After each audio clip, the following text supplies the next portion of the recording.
Lucas. Thank you, Madam Chair.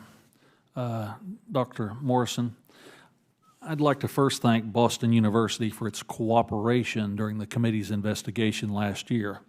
From that review, the committee found that the National Science Foundation did not have a clear policy on how to deal with a grantee, when they are placed on administrative leave.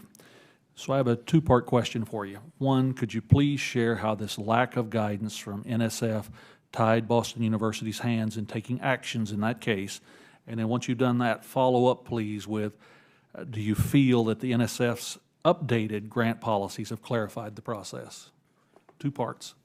Sure. To the first part, during the investigation, when we were trying to determine what the appropriate steps were, there were a series of queries from BU to NSF, and we were, we asked what are our responsibilities here, and we were told don't worry about it right now, and so it created a sense of uncertainty about what our obligations were. But I would note that we did reach out and try to understand what the appropriate steps were.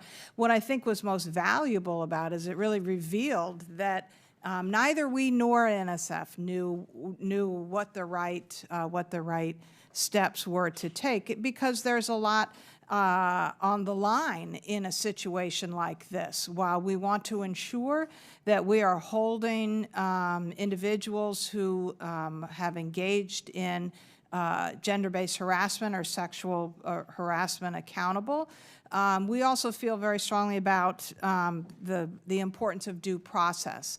And so in trying to balance those two, the absence of those guidelines just made it very much harder. And what was the second question? The second part was, do you feel that the NSF's updated grant policies have helped clarify the situation? Yes, it's better. It's better than it was. I think there are still important questions around the precise language about when we need to notify federal agencies, and I think that's going to take more discussion. And I think it is an extremely important point for the very reason I just cited, in that we want to make sure that that we are both appropriately addressing inappropriate behavior, but also ensuring that that people who are accused are entitled to due process. Absolutely.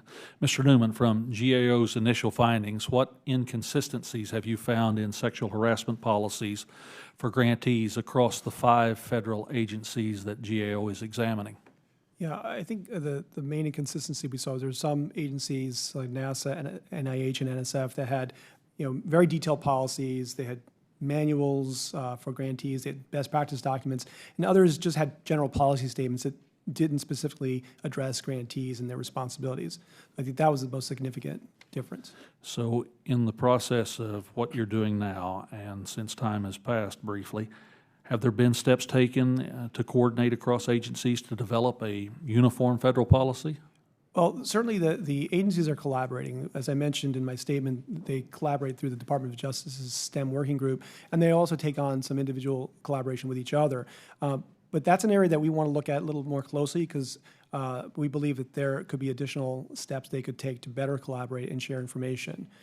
Dr. Morrison was talking about the uncertainty that NSF's policy or lack of guidance created for them, and I think that's partly due to the fact that the agencies haven't really evaluated the effectiveness of their policies to see what is working, what is this effectively reaching the grantees, so they know what they are required to do. And in the time I have left, I turn to my 3 doctors. Would you like to see a uniform policy for grantees, and what would it mean to your institutions? Yes, that's an open-ended question, but the floor is yours. Dr. Johnson? The answer would be yes. I think that having uniform policies and procedures across the federal funding agencies would be extremely beneficial, and beneficial to our institutions and also beneficial to our grantees. I agree. Absolutely. It's essential in order to facilitate our ability to be effective in working through these always complicated situations.